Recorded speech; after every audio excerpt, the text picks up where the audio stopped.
എന്താ പാച്ചു വല്ല പെണ്ണ് വെച്ചോടോ ബലാത്സംഗമൊക്കെയാണെന്ന് ഉറക്ക വായിക്കേ ഞങ്ങൾ രസിക്കട്ടെ.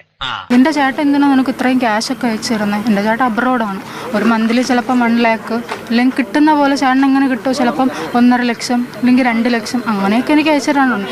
ആളുകള് എന്തൊക്കെ കഥയല്ല അടിച്ചിറക്കുന്നത്. ഒരുമാതിരി ചെറ്റത്തരം പറയുന്നു. പിന്നെ എന്തുന്നാടാ ഇത്? മാന്യമായിട്ടാണോ ദിവ്യ ചോദിച്ചുകൊണ്ടിരുന്നേ?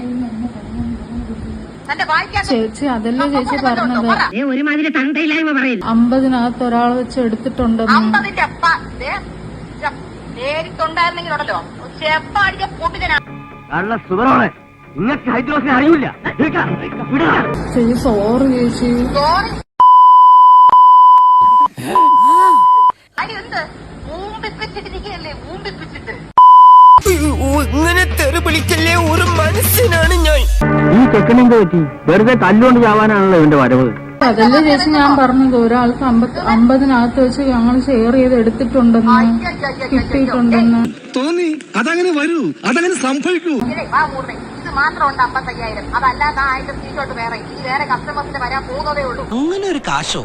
എനിക്കൊന്നും ഓർമ്മ വരുന്നില്ല ഈശ്വര. Alzheimer's Alzheimer's. നീ കിടന്ന് ഉരുളൊന്നും വേണ്ട ഇക്കാര്യമേ, എനിക്ക് നല്ല. പക്ഷെ അത് കട്ടുമൂട്ടിച്ചും അല്ല, കട്ടുമൂട്ടിച്ചും അല്ല ചെയ്യുന്നത്, മനസ്സിലായില്ലേ? തന്നെ പോലല്ല ഞാൻ. എനിക്കൊരു ലക്ഷ്യമുണ്ട്. അവിടെ എത്താൻ ഞാൻ എന്തും ചെയ്യും. ഒന്നും കേൾക്കാൻ വയ്യല്ല സുവിശേഷ ഞാൻ പോകുന്നു പറ. എങ്ങനെയുണ്ട് എന്റെ ട്രീറ്റ്മെന്റ്? അയ്യോ മൊയിലാളി ആര്?